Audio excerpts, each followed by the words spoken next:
to that is, well, why do we travel? Why go to Paris? Why go to London? Why go to Japan? It's because it does something to you that's different than just looking at a photograph. You experience it in a different way, and it changes your perspective. It makes you a better person. It makes you understand other cultures and civilizations and other people. It makes you have more sympathy. And you hear about the overview effect that these astronauts often talk about when they come back to Earth, and that is where you don't see Earth with borders anymore, and you realize that we are all just one. So I'm excited to see what they have to say. And I'm excited. Look, the moment has come here. So Ariane, walk our audience through sort of what happens next as they are approaching. Sure. So they have just driven down the road to space, the 2 miles. They're going to go to the north end of that circle and jump out of their Rivians and take a cool shot, a photo that is, with the rocket in the background. Again, all of this is very tightly choreographed, and we want to make sure that they do this quickly so that they can get back in the Rivians, go back around the circle to the base of the tower. At that point, we're going to get them into the elevator that will take them up to the south tower. That's the one in the background. They will enter into the safety shelter, where they will spend a couple of minutes there while our crew, the Blue Origin crew that is up on the tower, gives the final thumbs up that they are ready to load the crew into the capsule itself. You know, this is safety is paramount at Blue Origin, so we want the minimum number of people out there next to the rocket for the least amount of time. So we keep it fast. We keep all these procedures tight.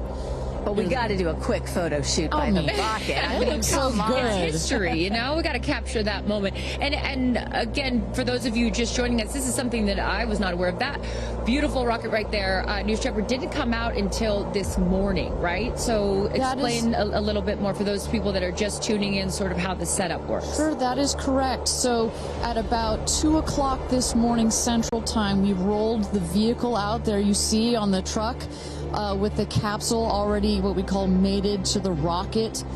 You'll see here in a moment the rocket, it goes very slowly, just want to make sure we take care of our baby as well.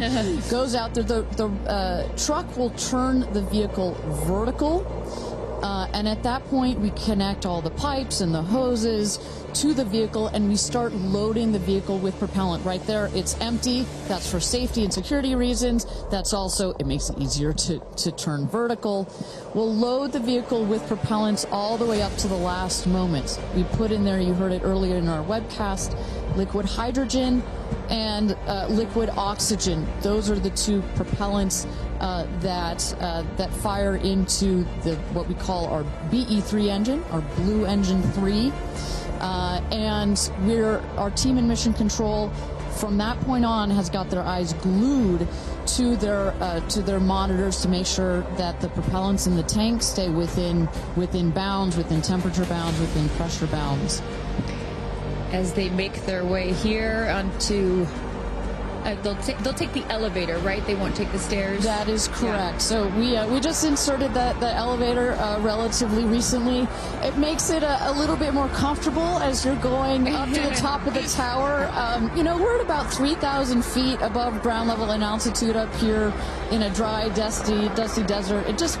We just want to make it a little bit easier for them. And it's worth noting, too, so the 6 women are headed up. We saw Jeff is with them as well, but also crew member 7. Explain to those at home who crew member 7 is. Right. It's like, well, if you don't mind, I'm going to use a football reference for you, Aaron. And we come, I called you Aaron like your girl. Sorry. Oh, my goodness. We're often confused. Oh, my goodness.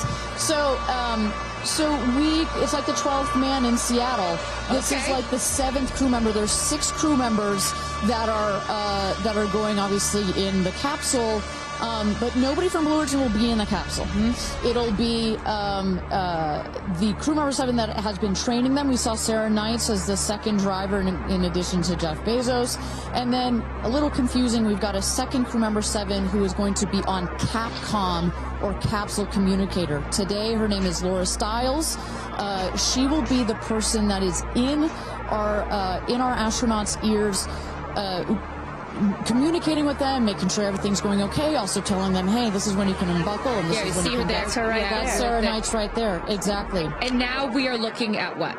So now the crew, as well as you see Jeff Bezos there, have gone into the safety shelter, and we're gonna wait there. You see Sarah Knight on the right.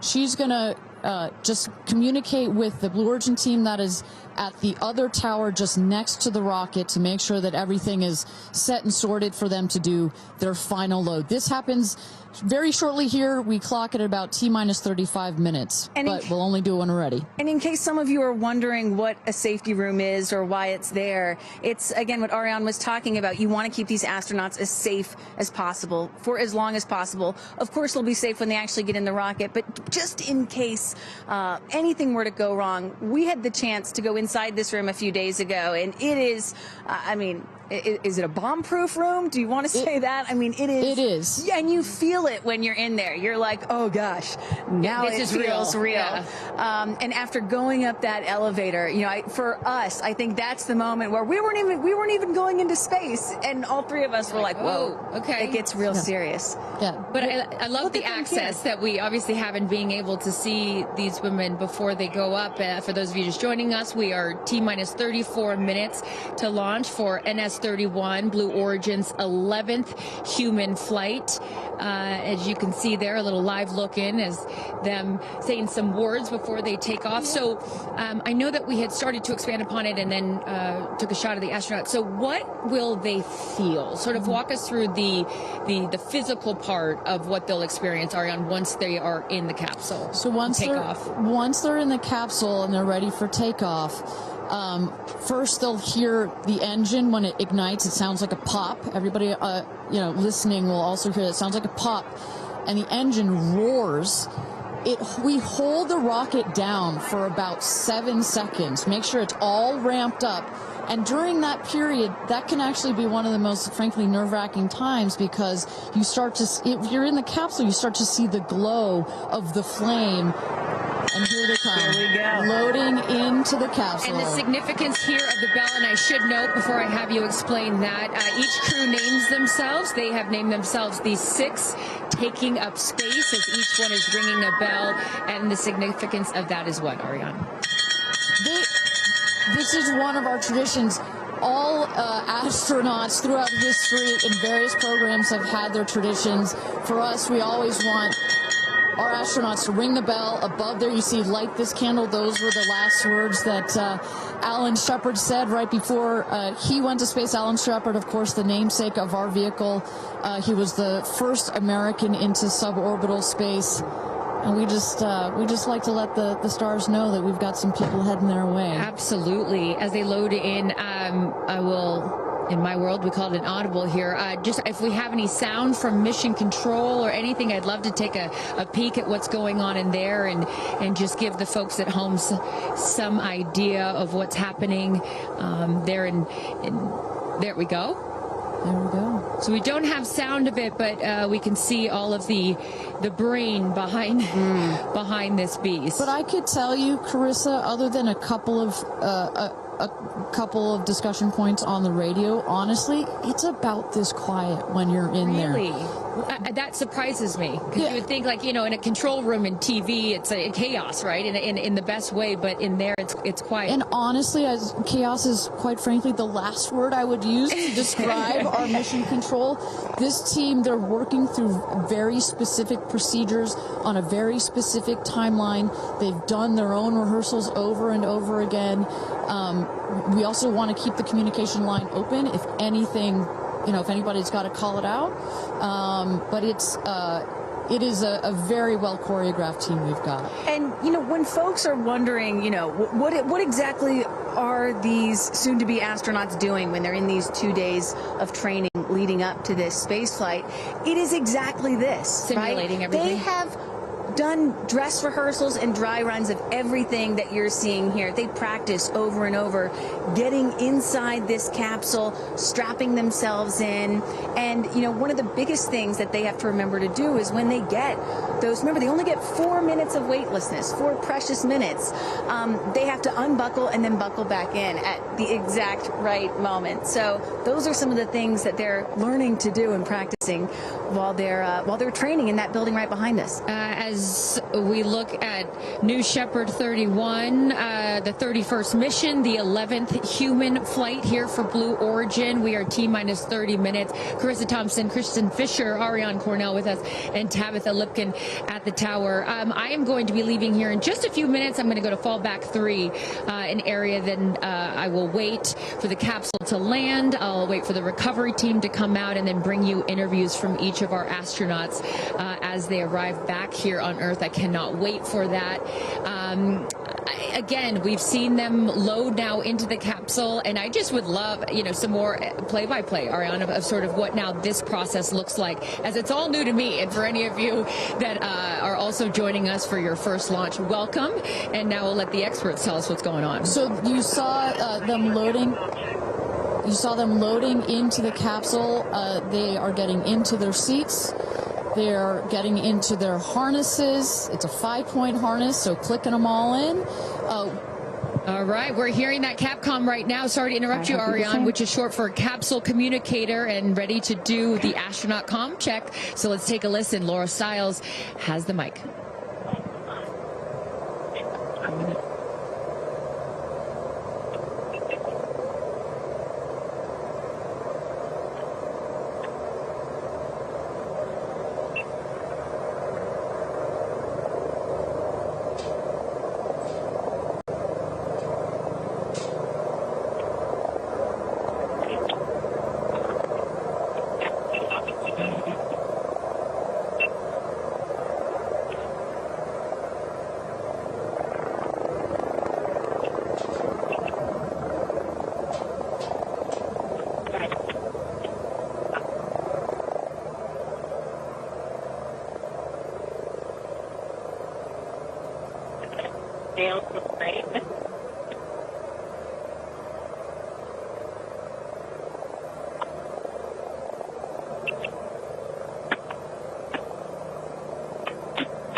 Welcome back, everybody. We are at T-minus 26 minutes and 50 seconds to go until NS-31, Blue Origin's 31st mission for our New Shepard rocket, our 11th human flight.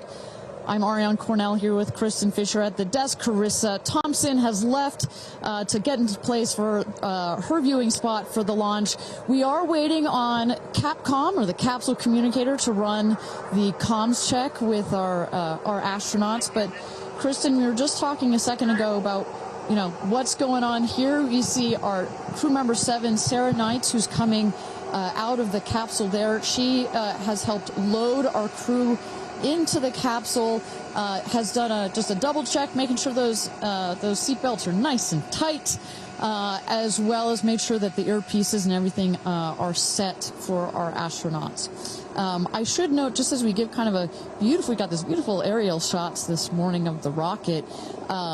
We have these sunshades you see on the at the top of the capsule, that kind of white square. We've got one there in the foreground, and coming around you'll see another one on the back.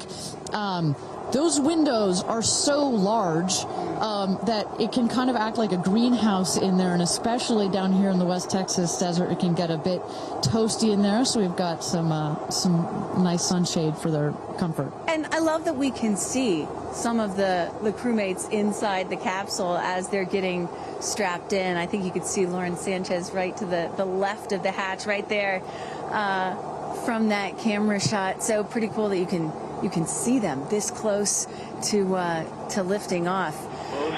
You know, Ariane, I have to say, I might break in. We got experience. Jeff Bezos here. Yep. I'm so excited for you. I don't want to get off. I want to go with you.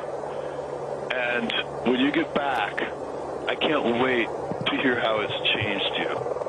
I love all of you. See you soon. Godspeed. Gradatum ferociter. And there you heard it. Some words of support from Jeff Bezos, founder of Blue Origin, also astronaut himself from our first launch.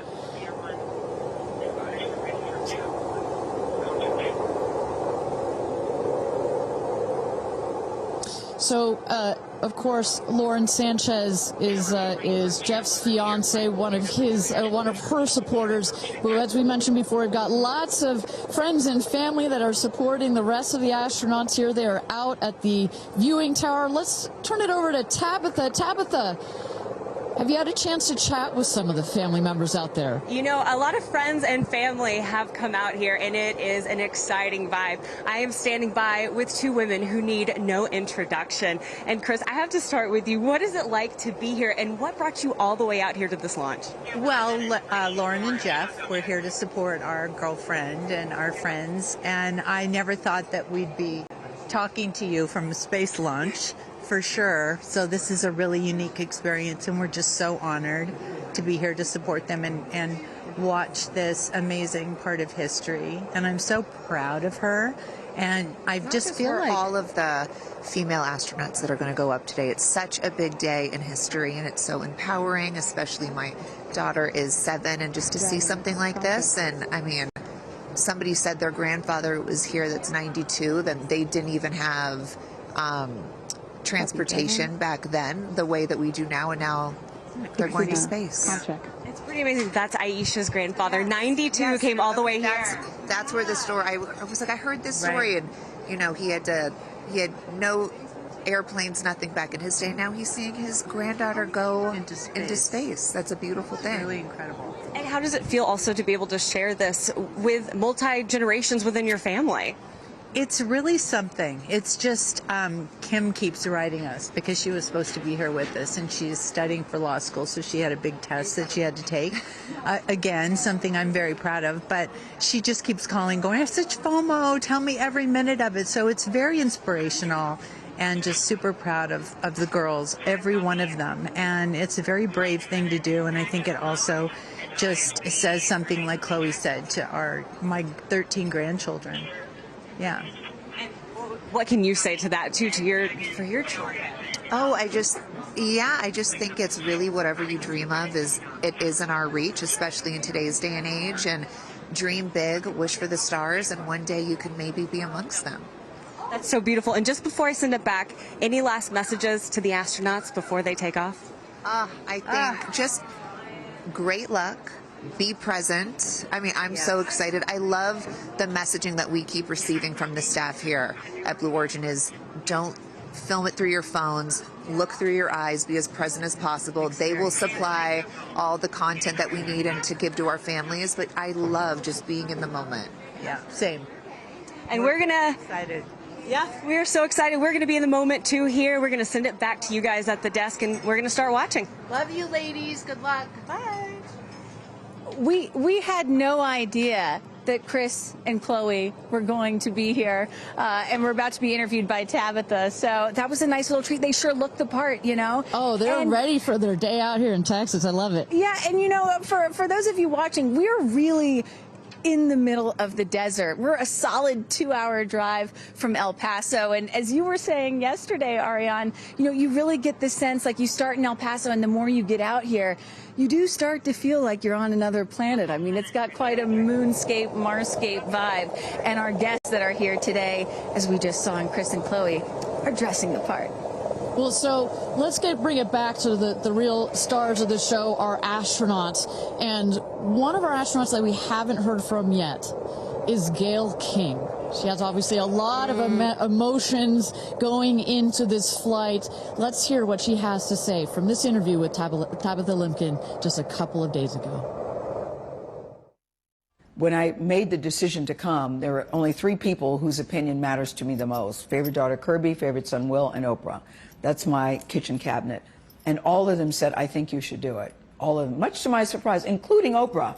I really thought she was going to say, nope, I don't think you should do it. And she was like, do it. She said, I really think you should do it because you've been talking about it. And when it comes back and you're not on it, you're going to be kicking yourself saying, I could have gone and I didn't. And I don't want to have to hear about it for the next few years. And, you know, I think everybody in this group is a storyteller and explore, and to be able to take this message and tell other people what it was like from our different perspectives, I think is very significant. Do you have a message for the kids watching? You should always know that no dream is too big. You know, we have someone, Aisha, who was told when she was a kid, your dreams are too big, you need to dream smaller. No child should ever be told that. And so I want people to know no dream is too big. And also, LL Cool J said this to me once, dreams don't have deadlines. Isn't that good? That is real good. Dreams don't have deadlines. I've never forgotten that he said that, and I believe that as well. What are you taking up with you? Oh, I have a bunch of stuff. I have Luca.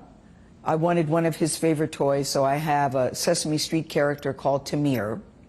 Tamir is this little black boy with great curly hair, so Tamir gets to go to space. I have a wooden cross that you can hold in your hands. It fits like in 3 prongs. And a stranger came up to me at the airport. She said, I always hear you talk about being a nervous flyer, and I wanted you to have this. And so if you're ever on a flight and you feel nervous, take it out and hold it. So whenever I'm flying, I have this with me. Also, I just noticed, what is this on your wrist? So Jared, who's one of our jib operators at CBS Morning, his daughter, Denise, who's 7, made this for me. And she came into my makeup room and said, I made this for you. Someone else gave me astronaut era. That's pretty great. Space sister, Amanda, just gave me this. I mean, so I feel that I feel I'm pretty well protected. Absolutely. I will say this, as excited as I am, I'll be very glad when we come back down. I will be very, very, very glad about that. Well, clearly we heard Gayle there and prior to coming down here in Texas, nervous and excited at the same time, but one of the things I like about this is that she just makes it real, you know? Regardless of who you are, this is a nerve-wracking experience, and the fact that she's so authentic about it, but also, more so, she is stepping so far out of her comfort zone. I think that in its own right is extraordinarily inspirational. I think most people would feel the way that Gayle is feeling right about now. I would. You're about to launch into space.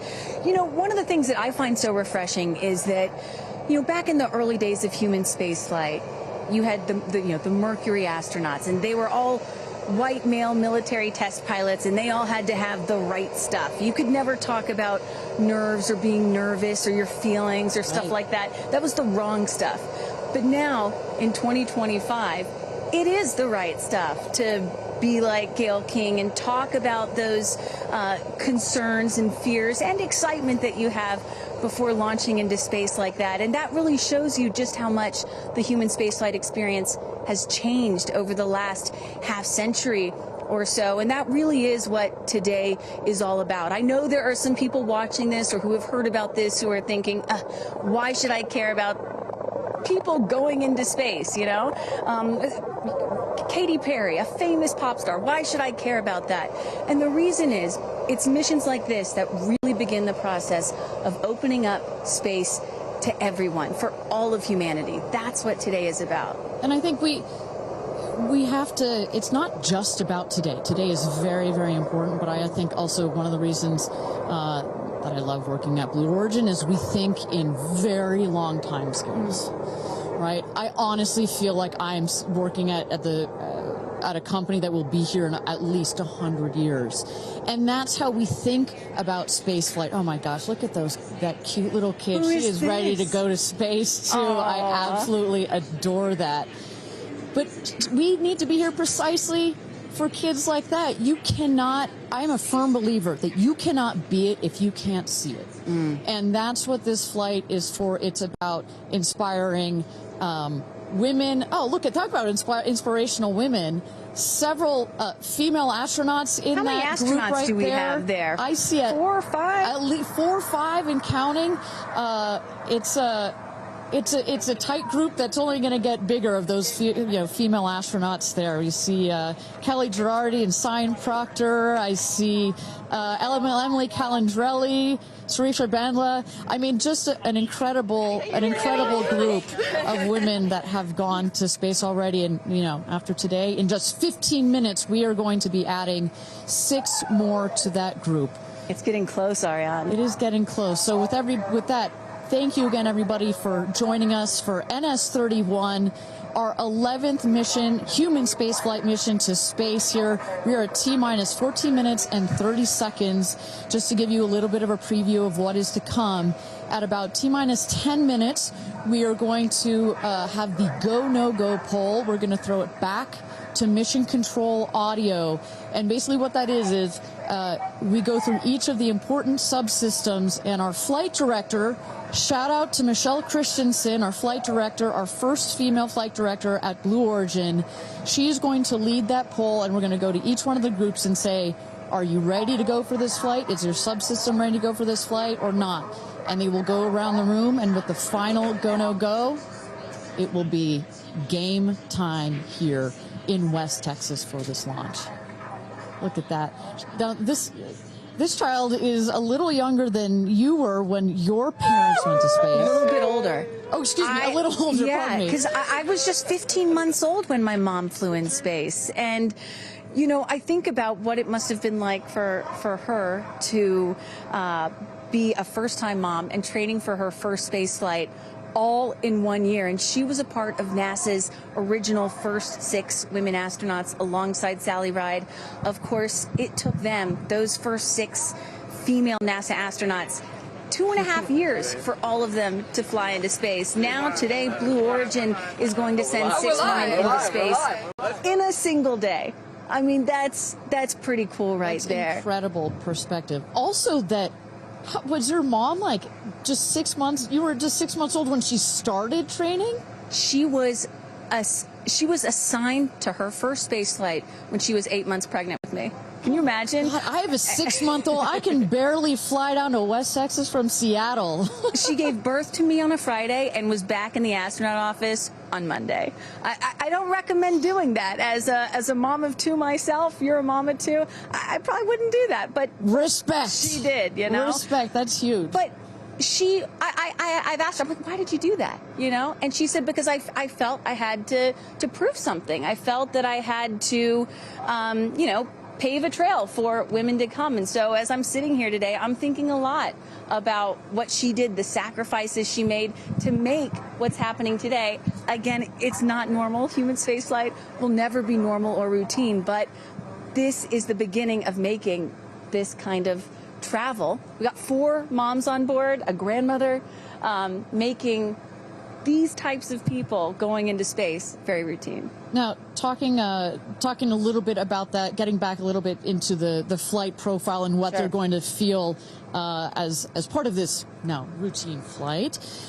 So The 6 astronauts are currently in the capsule right now, all strapped in, ready to go. Their audio is working. We are waiting for the T-10 here for the go no go poll.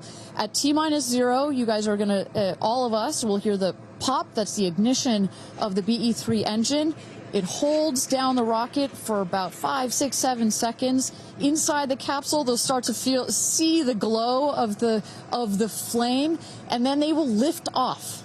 They will take off. They are in a somewhat reclined seat, and they'll start to feel the G-forces on their body. And so kind of like sitting in a car that's accelerating, it pushes you back against the seat. That's the same here, except they're going up. They will accelerate to they'll have 3 Gs. So here on Earth, we're at 1 G. When you accelerate to 3 Gs, so like if you're 100 pounds, it feels like you are then 300 pounds. But Kristen, crazy. It's crazy. But in that reclined position, it's dispersed across your body. Bad. It's not as bad. It kind of feels like a weighted blanket. Oh. And then it nice eases and cozy. up. It's nice and cozy as it gets nice and dark. I'll take a weighted blanket right about now. But they're not, don't worry, it's going to get nice and dark, but there's no sleeping on this. They are going to have the most incredible view out of those windows. The capsule will separate from the booster. That's when they're going to feel weightlessness. They'll get the about 4 minutes to unbuckle, enjoy the weightlessness, enjoy the insane views out of those windows. They'll buckle back in, come back through the atmosphere. That's actually when they're going to have the peak G-forces. They peak at about 5 Gs. Which is kind of counterintuitive. You wouldn't think that you would feel the max G-forces on the descent, but that's when you do. But that's when you do, and it's kind of like, because you're coming back through the atmosphere, right? It's thin up there. You come back through the atmosphere. It's thick. It's kind of like diving into a pool. It kind of goes whoosh against you at 5 Gs, but then it eases back up. And we deploy the parachutes, and they come floating down at about 10 to 15 miles per hour for a nice soft landing here in the desert. At the last second, there's an air cushion that comes out. Go. Booster. Here's go, Paul. Go. Ground. Go. And go. Go. Safety. Go. Capcom. Go. Engineering. Go. This is the flight director. New Shepard is go for launch. Booster, commence terminal count. Protocol flight. Yeah, baby. Go for launch. My favorite words. It's getting real. T-minus 8 minutes and 51 seconds. Until our 11th human space flight, the first all-female crew flight to space. All 6 of our astronauts are loaded in the capsule, waiting for just 8 minutes and 30 seconds to go here. Now, Kristen, we just kind of walked through the flight profile, what it's going to feel like for our astronauts. Oh, we got Carissa up on the tower to chat with more friends and family. Carissa, who you got out there? I don't need to introduce the incredible woman. I don't need to introduce the incredible woman next to me, who is a ray of sunshine. Oprah, you are wearing yellow because Gayle's call sign is sunshine. Yes, right. And all of us, the whole family is wearing yellow today. And I you know, we've been friends. It'll be 50 years next year. We've been friends since we were 21 and 22. And I have never been more proud of my friend than today.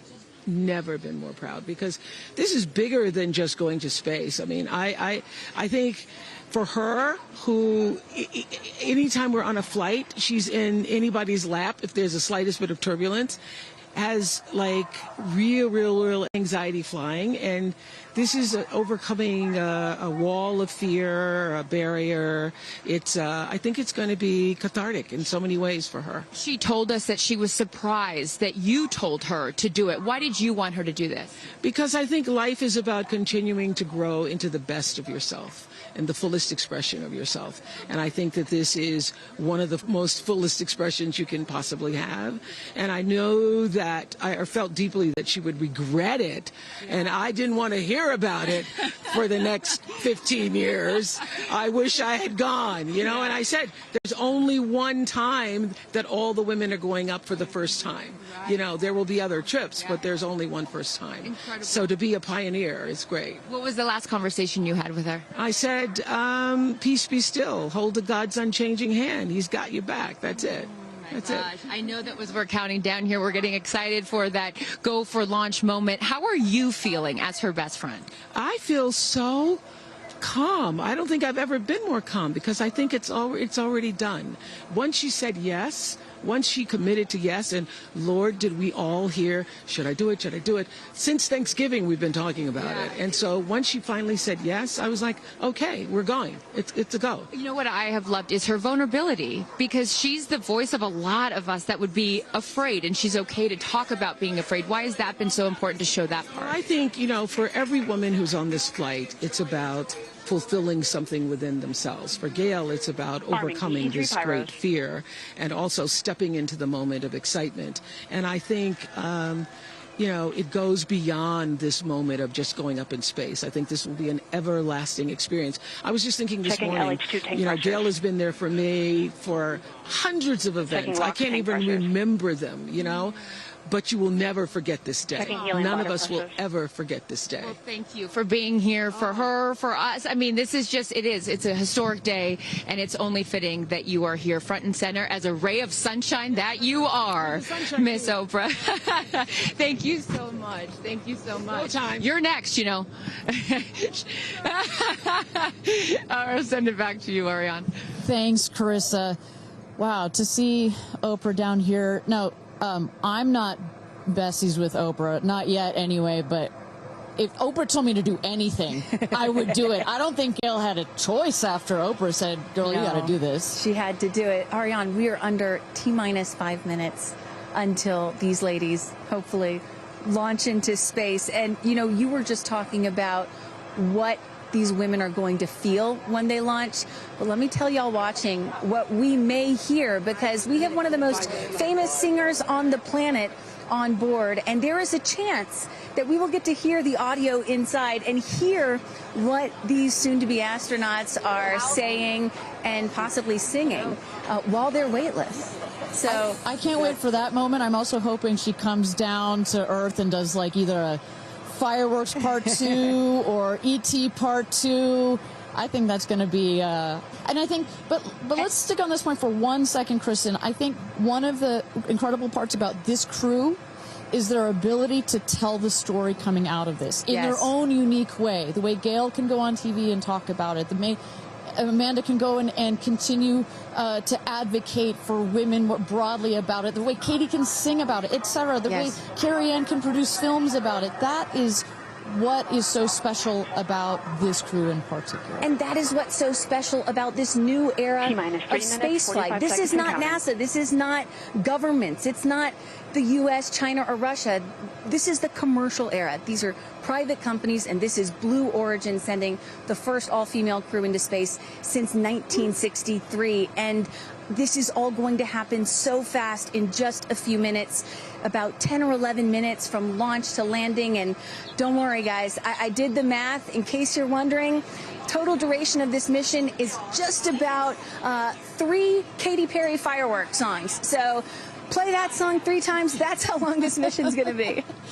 Fantastic. Well, so at T-minus 3 minutes to go until our 31st launch of New Shepard, our 11th human space flight. Just to tell you what's coming up here.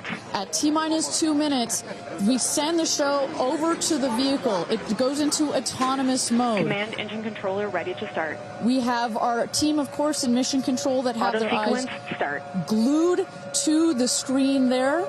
There you goes, mission control, quiet and intense. There's one of our crew member 7's capsule communicator, Laura Stiles. She is communicating in the ear of our capsule, in the ears of our astronauts.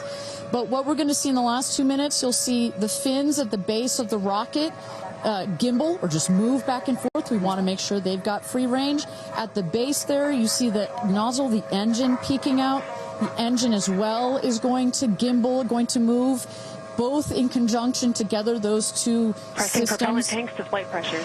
Those two systems guide the rocket. And when you are out there at this moment, this rocket feels like it is alive. It feels like it is a living, breathing, hissing thing, right? And there's the gantry pulling back from the rocket. T-minus 2 minutes and counting.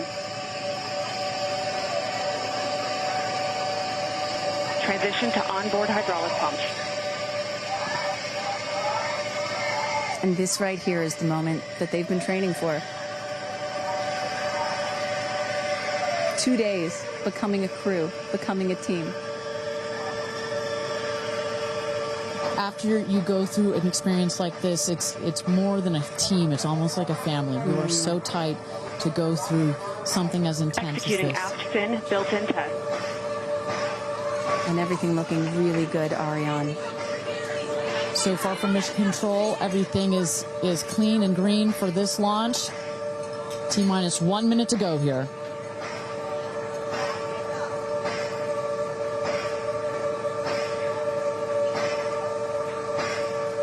Engine thrust vector control built-in test in work. Vehicle is now on internal power. So in a moment here, we'll see those, what they call the bit checks, the built-in test checks. As you mentioned, Kristen, inside the capsule, you know, as you said, this is like a bridled beast. This thing wants to take off. Switch to onboard helium. Here we go. Good luck and Godspeed, ladies. We're cheering you on from Let's planet launch Earth. this Thrust rocket. termination system is armed. T-minus 22 seconds and counting.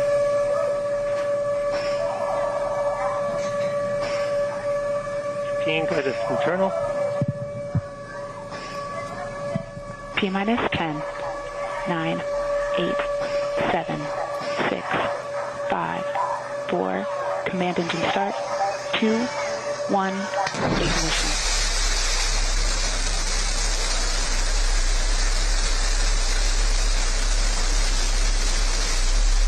Liftoff. New Shepard has cleared the tower.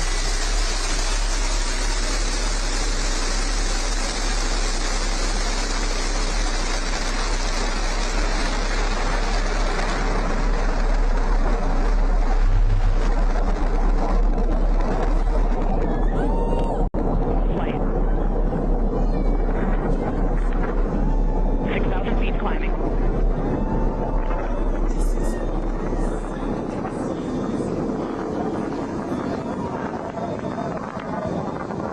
Begin throttle down for Q limiting. Engine response looks good.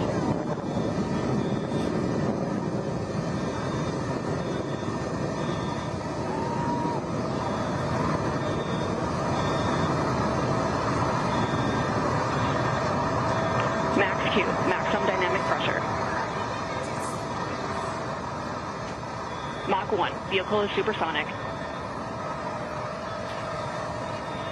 Engine back up to full throttle. Supersonic, we have passed through max Q, maximum dynamic pressure. That's when the vehicle, the stresses between the atmosphere and the speed are at the maximum. So to punch through that is so important. You see the BE3 engines is firing beautifully. You see the stream of steam behind it.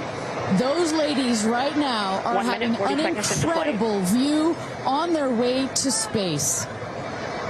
Passing through 80,000 feet, 1,300 miles per hour. You're going to peak at about 2,300 miles an hour over Mach 3, 3 times the speed of sound. Shortly coming up, we'll have MECO, main engine cutoff. We will turn off the engine, but the two craft, the capsule and the booster, will continue their ascent to space. Stand by, MECO.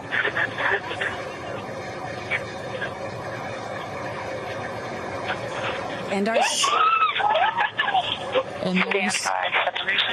you saw the main engine is turned off. We're now going to separate the capsule from the booster, and at that point, Kristen, that's when all 6 astronauts are going to start to feel the weightlessness, and shortly thereafter, we're going to let them unbuckle. And that right there is the most critical milestone of this whole ascent. Oprah watching her best friend go to space.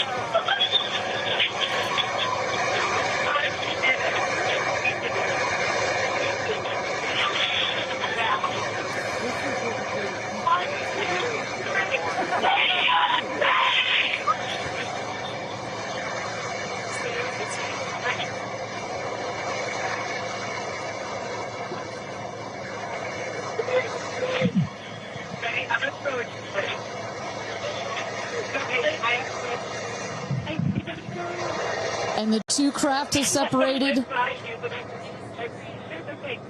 Put it up there. Put it up there. 328,000 feet, 100 kilometers. Welcome to space, ladies, or shall I say, astronauts.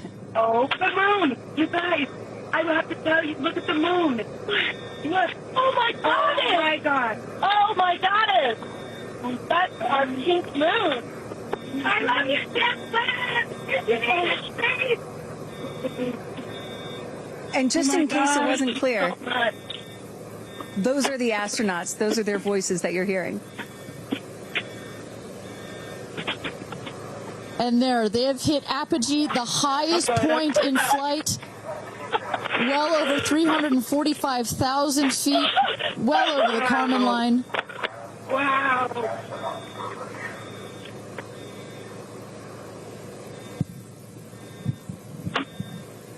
And at this moment, the astronauts have unstrapped from their seats. They are floating. They are weightless. They are experiencing zero-G for the very first time in their lives. And Katy Perry did say that she was going to sing in space. I'm waiting for it. Waiting for it. 1 minute warning. 1 minute warning. So that is Capcom indicating a 1 minute warning for our astronauts to take in those last views before they get buckled back into their seats. At this point, both craft are descending already. Oh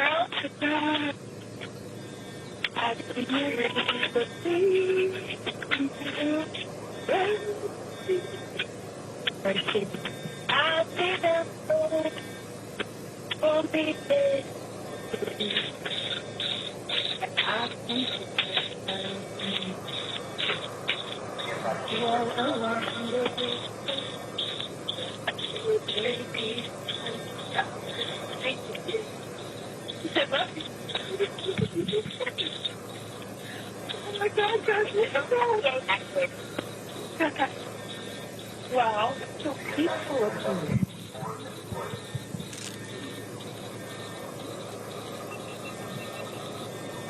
And you hear Dragon, report status. Copy, Whip, report status.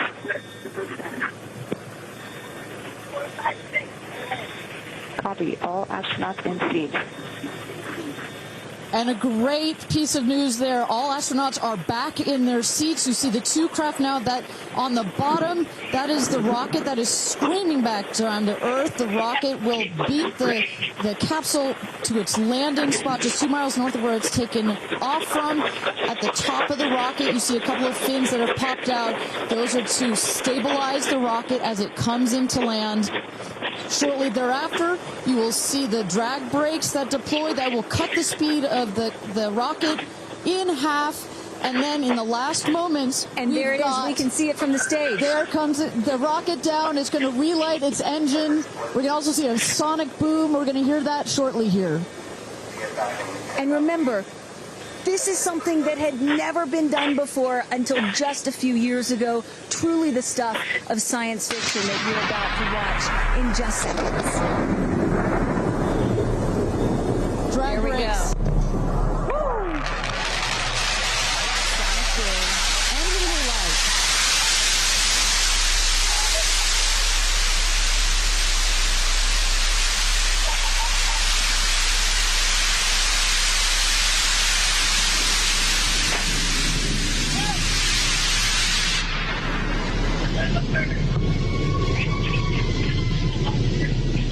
And booster touchdown, welcome home, New Shepard. Picture perfect landing right there. Picture perfect landing. Right on target. See that dust kind of creates this dramatic cloud that reveals the beautiful rocket that has just taken these ladies up to space and back. And I love the echo across the mountains. Is that what I was hearing there? That's what you were hearing. You heard the sonic boom, then you heard the engine relight, and all of that reverberates in this big, beautiful valley in West Texas. Stand by, folks. Stand by, folks. All right, shortly here, we're waiting to see the drogue parachutes deploy from the crew capsule. Those are like the guide parachutes. There go the drogue parachutes. Just free falling right there until those drogues came out. And then next will be the main parachutes that get pulled out. Hear that screaming inside the capsule? And all 3 parachutes reefing, and they will slowly inflate, slowing the capsule to a nice, smooth 10, 15 miles an hour. They are cruising back home. 3 good parachutes.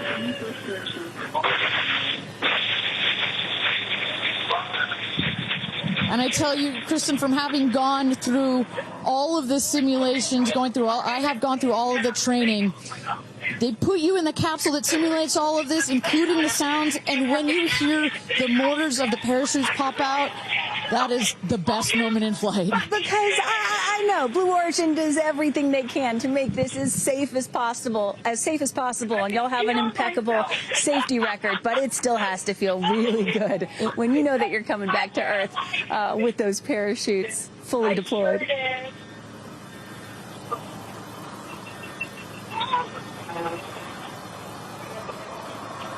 And we can see the capsule just over our shoulder here, going to be landing north and east of the launch pad, coming down softly and beautifully.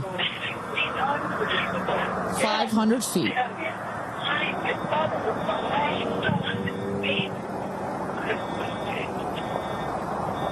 And you will see a puff of smoke when it touches down, a puff of dust. That's normal. A puff of dust, last milliseconds, air cushion that will kick up the dust. It's a very soft landing despite the sporty perception. There it is.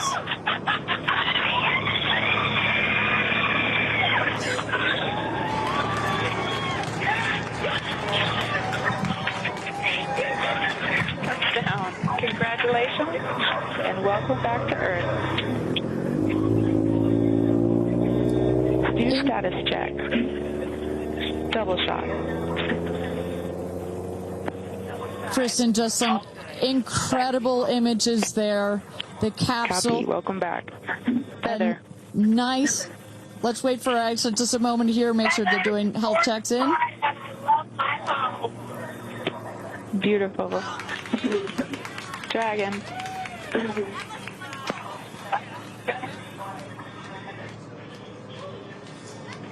Yes, and as you heard it there, everybody seemed to be just as ecstatic to be back here, back on Earth. Everybody appears to be fine.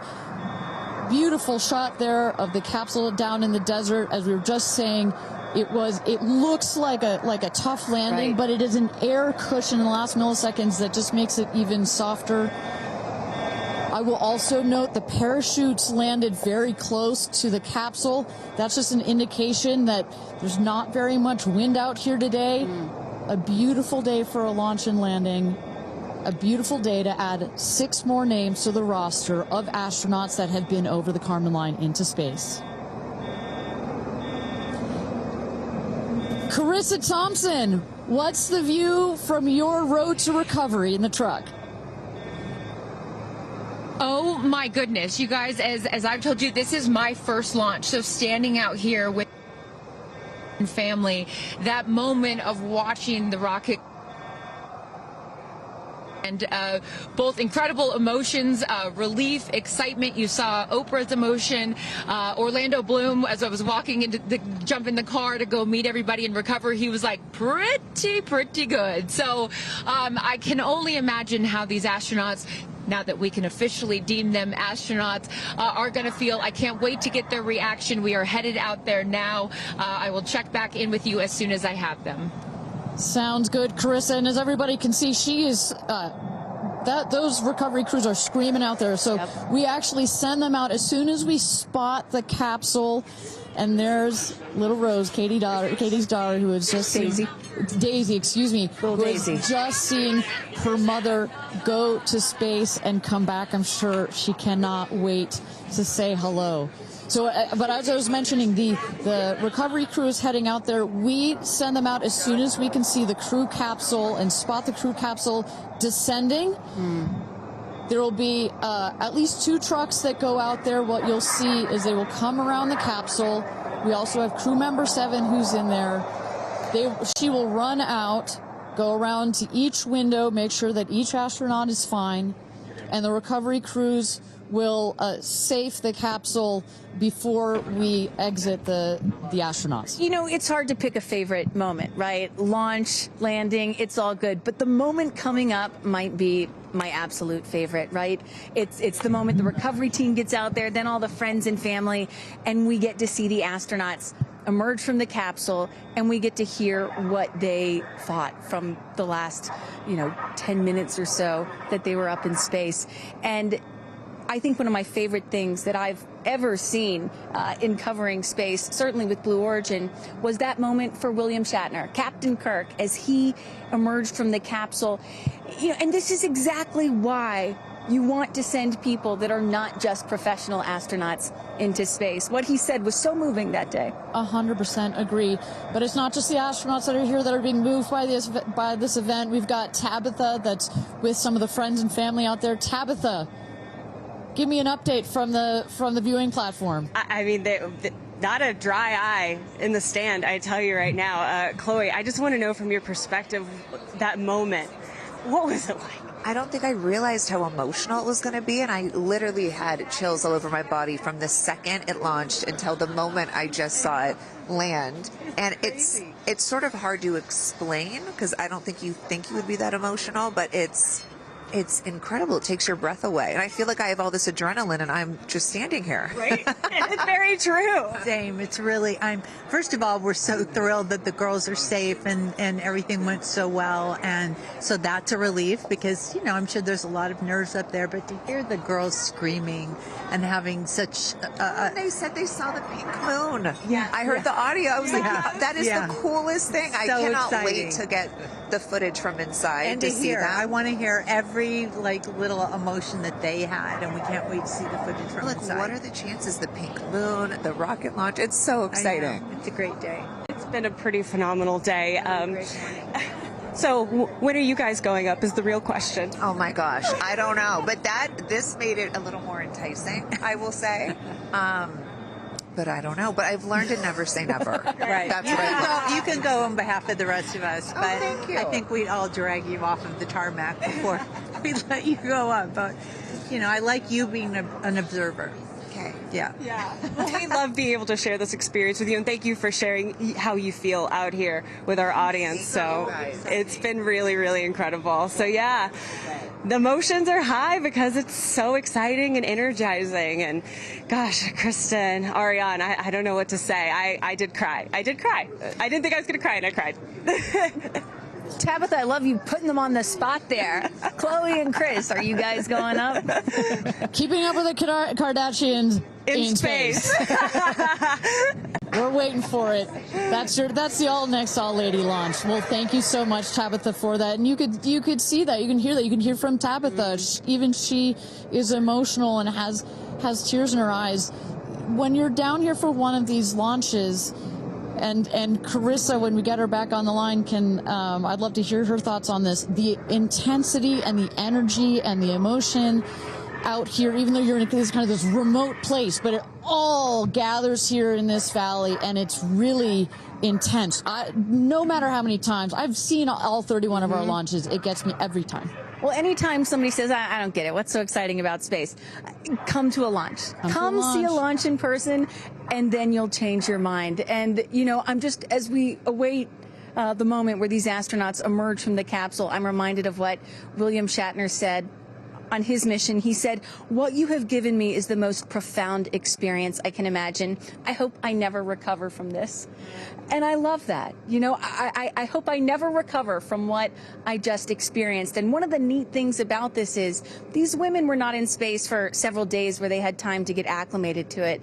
They only got 4 precious minutes of weightlessness. And so that high, that feeling of, ooh, I want more of whatever that was, is still so fresh, and you really get to see that when they step out of the capsule.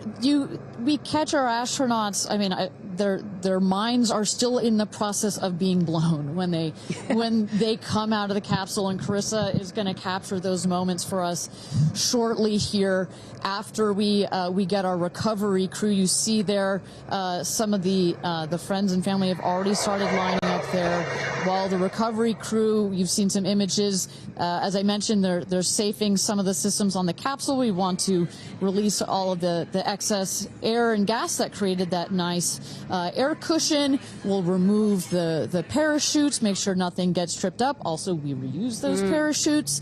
And then crew member 7 will take the stairs up to the hatch. It's like a good 3.5-ish feet off the ground, so it just makes the getting out of the capsule that much more comfortable. Crew member 7, last but not least, crew member 7 will open the hatch, and we'll get to see one by one as these lady astronauts now exit the capsule. And a lot of people are probably familiar with seeing, NASA astronauts or Russian cosmonauts emerge from a spacecraft after a long duration flight on stretchers or, glorified. They need some assistance because they've been exposed to zero-G for so long. Not these astronauts. They're not going to need any assistance. That's one of the beauties of a suborbital spaceflight. You feel great. You don't have to deal with space sickness, right? Exactly. And that's, to that point, this flight, because you're basically going straight up and then over the Kármán line and straight back down, some astronauts, I think you mentioned your mother may have experienced a little sickness up there. You don't in this one because it's just once up and once down. And you get that nice zero-G floating sensation and you buckle back in. You don't have it's not as extreme. So do you have an astronaut that you're looking forward to hearing from the most? It's really hard to pick. Yeah. I have to say I'm a huge Katy Perry fan, so I'd love to see what her feelings are. Also, as a mother, our kids are close in age. What does that feel when you have young children?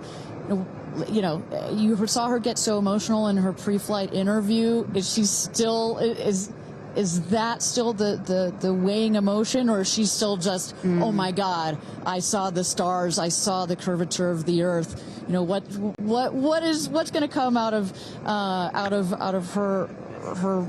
her mouth, but really her heart? And is that Jeff Bezos out there right by the capsule? Kind of hard to see. That is correct. That is Jeff Bezos, our founder, on the left, as well as Sarah Knights, our crew member 7. And I just want to thank our viewers for joining us. NS-31, New Shepard's 31st mission to space, our 11th human space flight. From all parts of this flight, for the booster, for the capsule, for our astronauts, a completely successful flight, one of the smoothest flights we've had so far. And we're now just awaiting the opening of the hatch so we can get some views from our 6 new astronauts. Belts. And I would imagine Lauren Sanchez in seat 1 will be coming out first. That is correct. They'll go. She's in seat 1, which is next to the left, the left window there. She will go first. And then last in number 6 is Kerianne.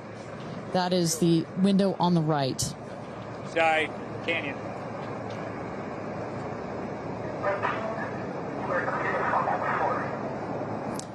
See those vans arriving. Those are friends and family.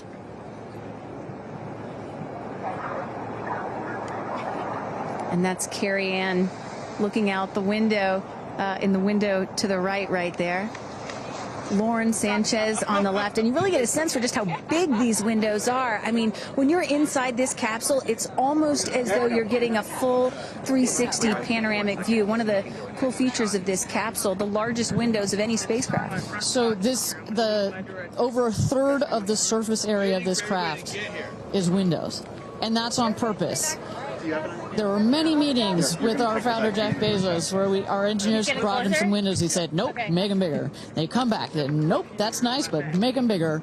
And what you get here, why is that so important? So many of our astronauts have said, when I got out of my seat, I looked outside my window, and I turned around and I looked at the other 5 windows, and my brain created a panoramic view, a panoramic photo of it, because so much of the capsule is windows, and it makes for just an incredible experience.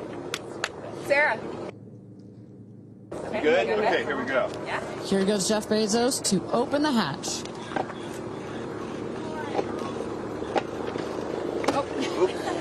She didn't really close it again. Come on out, guys. Yeah, of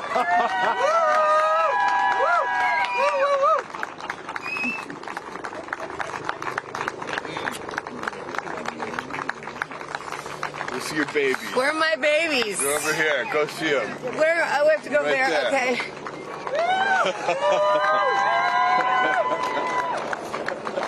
Katie! Woo!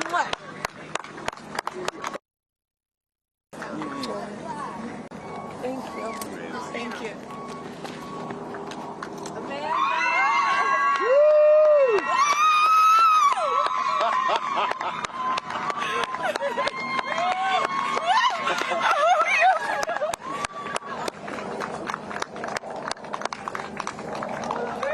Aisha!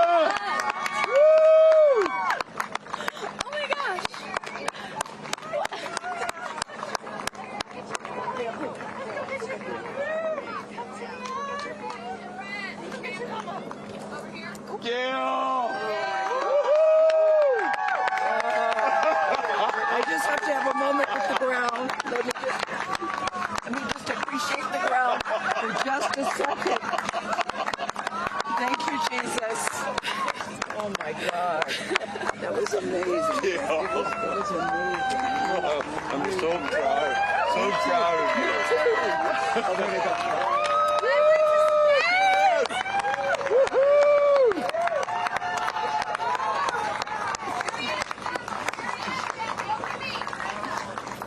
Amazing. I'm so proud of you. Kerianne, we got your people over here. Come right around the bushes here. Come on.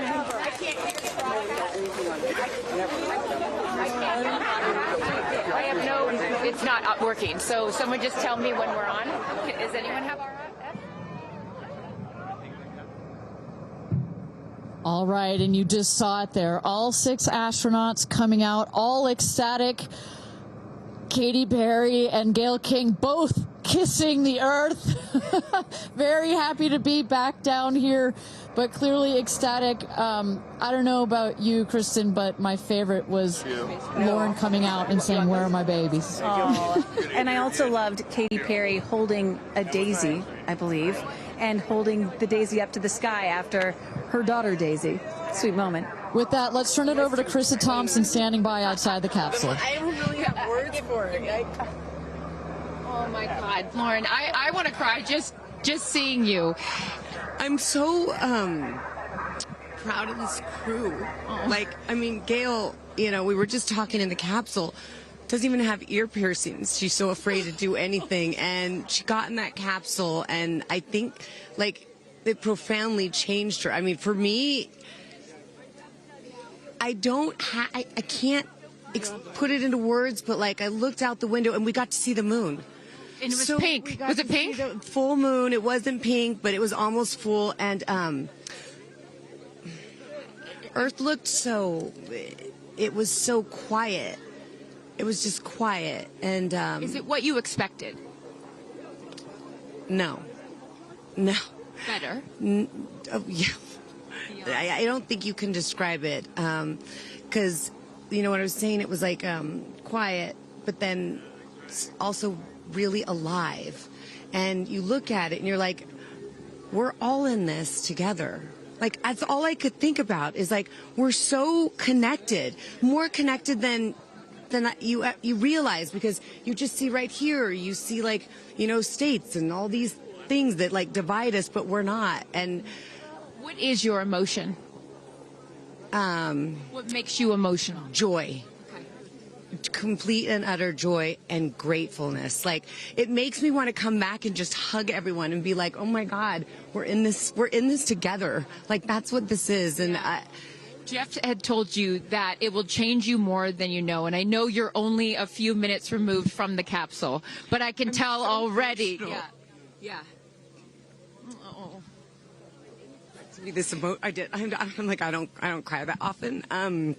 So I didn't expect to be this emotional, but it's also all the love that was in that capsule, and all the heart and the feelings and all the things, and like seeing Jeff before I left, I just went, I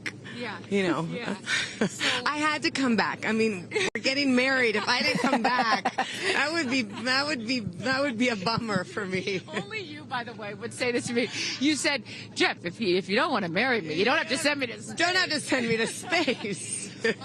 What an incredible experience for you. But the fact that when you're in there, we got to hear some of your audio, but give us some of those moments when you guys, just from the second you took off to the second you landed, describe, if you can, for us what we didn't get to hear. It was a feeling of joy and and camaraderie. It was a feeling of gratefulness. It was a feeling that we're doing this. And Alan Shepard, I told you about this, did this same exact flight, and he became the first American in space. And 6 women just did the same flight that he did it. Oh, I just want to keep hugging you. It's really cool. Yeah. And I hope that more people get to see this, because I feel, I don't even know how much it's going to change me. And I want to thank the Blue team. I mean, look at them. I mean, they work so hard to make sure this vehicle gets up and safe. And I'm so proud of you. I'm so proud of you. It's one thing to say you're going to do it. It's another thing to actually do it. And I know there's a phrase in your family that life takes off on the other side of fear. And here you are, just having landed back on Earth. And now you are officially, Lauren Sanchez, already adding to your extensive resume, you are an astronaut. Congratulations. Thank you. I'm very excited. I'm excited to share it with the world, and I'm so grateful to everyone here. I love you. Go be with your family. But to process and download what just happened to me. Well, get on in here, Amanda. Someone that can now articulate exactly how Lauren is feeling. Lauren being so candid about overcome with emotion. How are you feeling? I know, Amanda, this has been a dream of yours, a long-awaited dream, and now it is finally official. You are an astronaut. Congratulations. Thank you so much. I usually have nice words to say, but in this moment, I just want all survivors to know that you can heal. No dream is too wild, and that if it's so wild out there, like going to space, you can absolutely make it through, and it can absolutely be possible. You mentioned to us prior to going up, you said that you needed to go to space to heal. I know you're only a few minutes removed from this incredible experience. Do you feel healed? I had a zero-G indicator that I didn't know if I would bring, and I ended up bringing it. Okay. And explain for the folks at home that don't know what that means, what it is that you're holding. Yes, the zero-G indicator is something all astronauts have that floats once you hit space, lets you know you're there. I brought a promise that I wrote to myself. I've talked about that. And share for what is this right here? Yes, and this one I didn't know if I would bring, but I ended up bringing it and floating it, and it's the hospital band from the day. And I got to honor her today, and I'm so grateful to the thousands of people, the engineers, the scientists, just everyone who has made this a reality.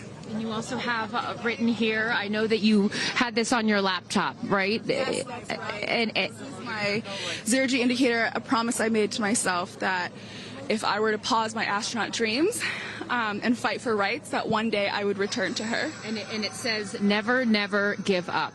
Well, those dreams are no longer on hold. You are finally an astronaut. Congratulations. Enjoy this moment with your family, and thank you for sharing it with us. Thank you, Amanda.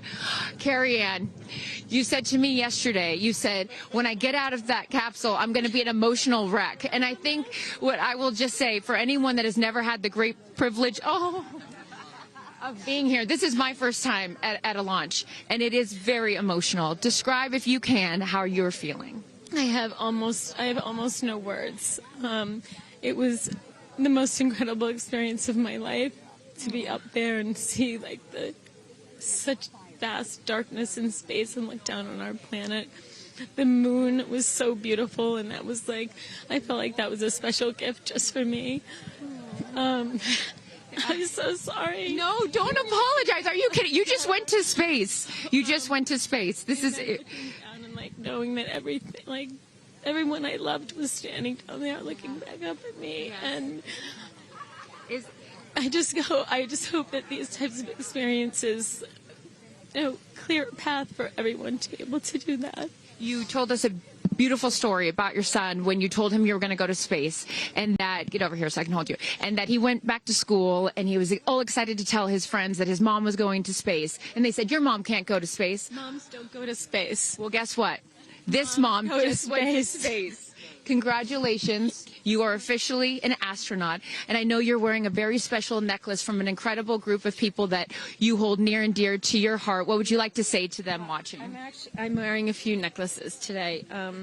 My dear friends threw me a blast-off party and gave me this feather, which obviously represents the Blue Origin logo, and it felt so special to have it close to my heart. And in space with me. And I feel like it helped me take all of them with me on this journey. Yes. Well, I will let you go enjoy this historic moment with your family, and thank you for sharing it with us. Congratulations. You're an astronaut. Gayle, get on over. I am so floating. I can't believe it. I cannot believe it. I'm so proud of you. And I know that I speak for the collective, because you have been so honest. You've been so vulnerable. And I spoke to your best friend prior to you taking off, and I asked her why it was so important for you to do this. And she said, she said, so she didn't have to hear you say, I wish I would have done that. That's so true. But now, Gayle King, you are officially an astronaut. How do you feel? I still can't accept that word, but I will say, I can't even believe what I saw. When somebody calls this a ride, this was not a ride. What happened to us was not a ride. This was a bona fide friggin' flight. And our instructor, we were so well prepared. So every noise we heard, we knew. But the flight instructor said that I am her best success story. Why? Because she's never had somebody go through the course who's terrified of flying. Everybody who's gone through the course is somebody that it's been a lifelong dream. They wanted to do it. So she said, I'm her best success story. I'm so proud of me right now. I still can't believe it. I still can't believe it. I was just going to say, prior to the launch, you said that you would be so proud of yourself if you went through with this. And you did. What was the best part, Gayle? It's oddly quiet when you get up there. It's really quiet and peaceful. And you look down at the planet and you think, that's where we came from? And to me, it's such a reminder about how we need to do better, be better. Do better, be better human beings. And what do you mean by that? Processing. Well, it's so nasty and so vitriolic nowadays. And I mean, if everybody could experience that peace that we had up there, and the kindness and what it takes to do what we did, all the people that it took to get us up there and get us back safely, I'll never, ever, ever forget. And when we were up there, have you talked to Katy yet? I have not. Okay, no. When we were up there, after zero G is very difficult. All the training about this is how you get in the chair and this. I look like a friggin' moose getting in the chair. It was like, just let me get in the chair. Let me get the seatbelt on. But, we had a very do this. How would you describe it? It's very difficult because you're floating. But the best part was when we got back in our seats after zero G's, Katy sang "What a Wonderful World." She did? Isn't that nice? Oh, come on. She sang "What a Wonderful World." I see dreams. Oh, yes. Oh. Because we'd been asking her to sing all the time, and she wouldn't. And then, because everybody said, sing roar, sing fireworks. And she said, it's not about me. I wanted to talk about the world. Wow. No, isn't that nice? You got to ask her about that. That's really special. And when Lauren got out, she was overcome by emotion for a lot of reasons, and rightfully so. But she spoke to the group and how close you guys have all become because of this experience. How would you describe the camaraderie that you guys now have together? I would say that we are forever bonded, because you can't go through what we went through to look out for each other, to help each other, and not be changed by that. You know, it really is a true. People throw the word around, but it really is a true sisterhood. But it speaks to how we were, you know what, we were set up for success. The training was so, I can't stress this enough. The training was so friggin' good. We were set up for success. And it went exactly as they told us it was going to. Every boom that you heard, the drones, the drogues coming out, the parachutes coming out, it went exactly as they said. Are you glad you did it? I am glad I did it. I am glad I did it. Yeah. I am very glad. I have no regrets about doing it. What would you say to people watching right now that are scared, that are fearful of anything? What would you say to them? Well, I just said I'm stepping way out of my comfort zone, because this is so not like me. I said up there, I might now get my ears pierced. I've always been afraid. Which is great. I love that you've never had your ears pierced. No, even Hootie at the training center. You don't have your ears pierced? I go, because it hurts. Oh, my gosh. But I mean, for people that are afraid, Eleanor Roosevelt once said, courage is doing something that scares you, but you do it anyway. And I stepped out of my comfort zone in a way that I never thought was possible for me. And now that I've done it, I really do feel I can take on anything. Anything. Congratulations, Gayle King. You are an astronaut. Thank you, Chris. I am so excited for you. I'm so excited for you. And I'm going to go with you to get your ears pierced, because I want to get another hole right here. Go enjoy this with your family. Thank you so, so much. Aisha, oh my goodness. Congratulations. Congratulations. You are officially an astronaut. How do you feel? Also, how do you look perfect after just going to space? I mean, my goodness. I will never be the same. I mean, when you get up there and you see the Earth, and it's so beautiful, and it just fills the screen, and it's not just your window, it's like everybody's window, and there's no boundaries, there's no border, there's just Earth. It's incredible. You know, Gayle is so honest that this wasn't her dream, but this was a dream of yours. How do you feel now that you just achieved it? Like I picked the right dream. And when we landed, I said, Exuma, I'm good, blue calm, but I'm ready to go back. Wow, really? Yeah. What was the best part for you? The best part for me, actually the whole thing. But we got in and we counted down from 10. And then I started to hear some singing. And when we lifted off, everybody, you could just feel the energy in the capsule. And when we got up there and we got out of our seats, we all just looked at each other. And there was this moment, and I can't wait for people to see it on the video, but there was a very special moment between all of us. And it's just beautiful. It's so beautiful. Yes. Where is your grandfather? Your 92-year-old grandfather, who I know you were so excited to bring. What did he say to you when you got out of this capsule and got to see him for the first time? He said, I was really worried for you, but then Oprah squeezed me. Oprah has a way of making us all feel just a little bit more at home and a little bit calmer. I know your father is watching down on you, and he is your angel. What do you think he's thinking right now in heaven? I think he was like, woo! To have the opportunity to have flown his star in my flight bag and to have a perspective that very few people get to have of Earth, I just feel a renewed connection to everything in life and where we are, and I can't wait to go back out there and pour what I've learned into the world. You have given so much to so many, and I know there are a lot of people watching right now, some young boys and some young girls that are inspired constantly by you. What would you like to say to them? Dream it, plan it, and go and do it. I never really thought I could go to space, although I really wanted to go. And today just confirmed that dreams are real, and sometimes reality is wrong. Your dreams just came true. Congratulations. Go enjoy this with your family. Thank you for sharing your experience with us. Katie. No, you're not the crier of the group. Feeler of the group. No, you are not. I'm crier. I'm going to tell you something right now. You are officially an astronaut. Thank you so much. How do you feel? I feel super connected to love. so connected to love. I think this experience has shown me you never know how much love is inside of you, like how much love you have to give, and how loved you are until the day you launch. We had these incredible shots of Daisy watching you as the rocket, it'll make me cry, as the rocket's going up, and she was so proud. Just kept saying, Mommy, Mommy. And I know you'll feel the same way when you watch it. And you brought a real-life Daisy up. That's it was right. important for you, not only because it's your daughter's name, but why else was that important to bring it? Daisies are common flowers, but they grow through any condition. They go through cement, they go through cracks, they go through walls. They are resilient, they are powerful, they are strong, they are everywhere. Flowers are, to me, God's smile, but it's also a reminder of our beautiful earth and the flowers here and God's smile and the beautiful magic that is everywhere, all around us, and even in a simple daisy. So to really appreciate it and remember it and take care of it and protect it. Gayle shared with us the song that you sang when you got up there. What a wonderful world. Why was that important to sing that particular song? I've covered that song in the past, and obviously, like, my higher self is always steering the ship, because I had no clue that one day I would decide to sing a little bit of that in space. But I think that it's not about me. It's not about singing my songs.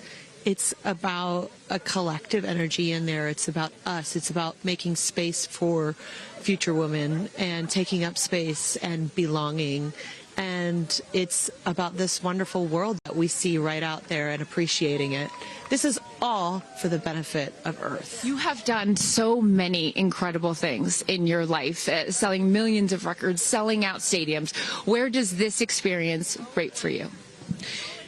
This experience is second to being a mom. Wow. Yeah, that's it. And that's why it was hard for me to go, because that's all my love right there. And I have to surrender and trust that the universe is going to take care of me and protect me, and also my family and my daughter. Because, like, I am full up from being able to get that gift of being a mom. And to go to space is incredible. And I wanted to model courage and worthiness. And fearlessness. You did. You said you wanted to go to space for the fearless women in your life as well, your sister and your mom. Yeah. What was their reaction when you got to see them after you got off the capsule? I have only seen my mom, and I was like, "Are you okay, Mom?" She just knew. She knew. She was totally okay, and I'm sure she was speaking in tongues underneath her breath, as she does all the time. She would do that for anything else, but definitely today. But she was so super confident. My mom, she has this thing where she can see.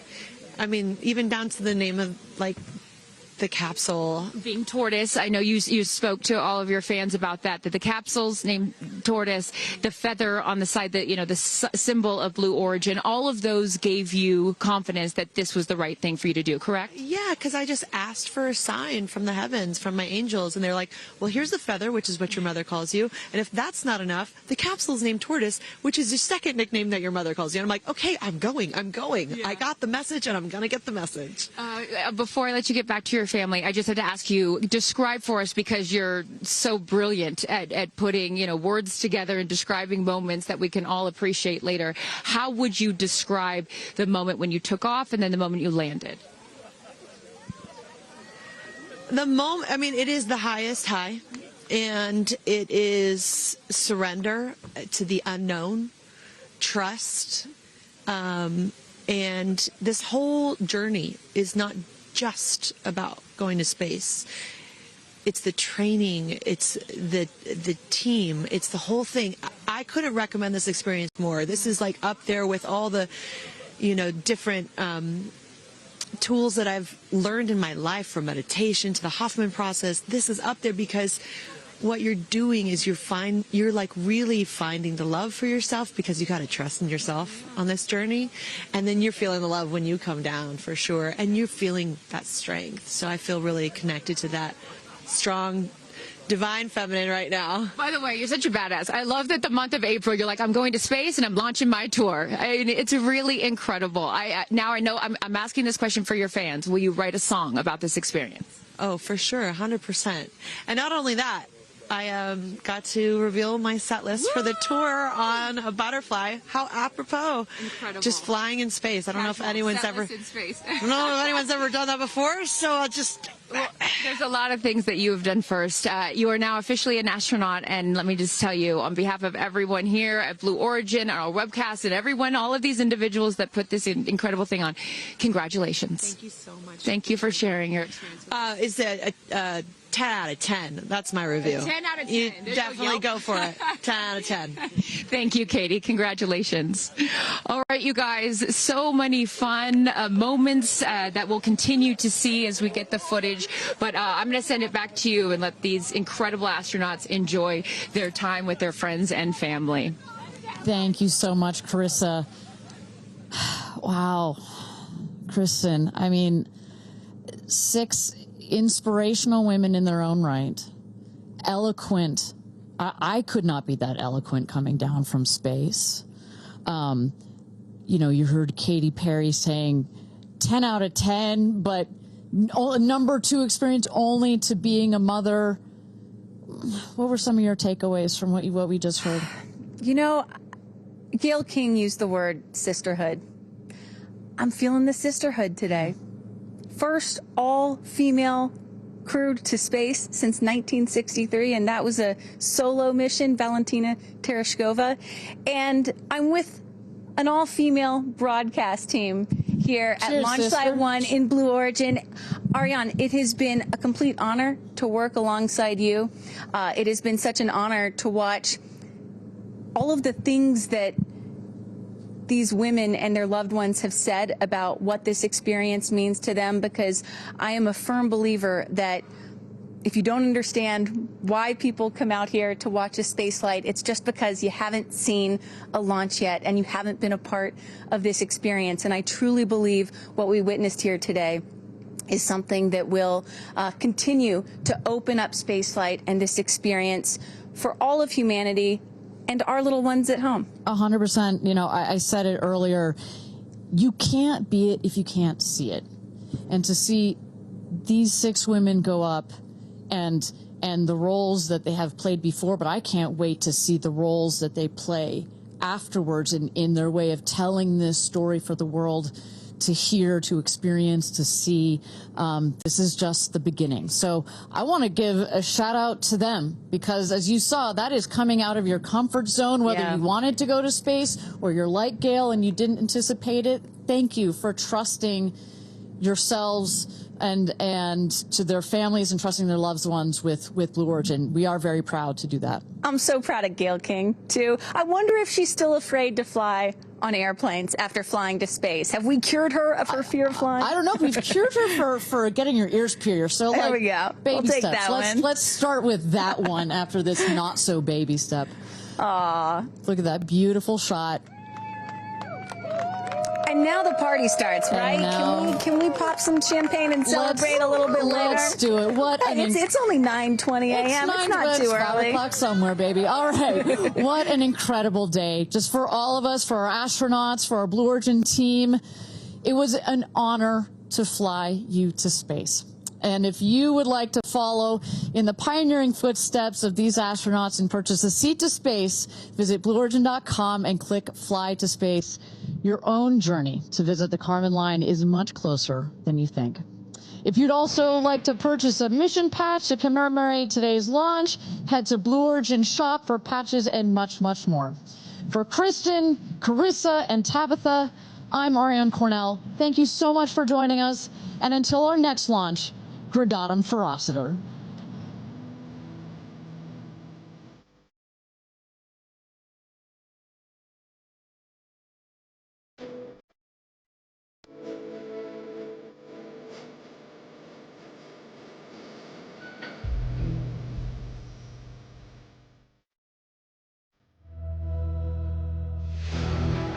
Have you ever dreamed of going to space? A once-in-a-lifetime journey is closer than you think. To book your flight, visit blueorigin.com and click Fly to Space. Tell us as much as you can about yourself. Once we receive your inquiry, our team will reach out to guide you through your journey. It's your time to join the new generation of astronauts.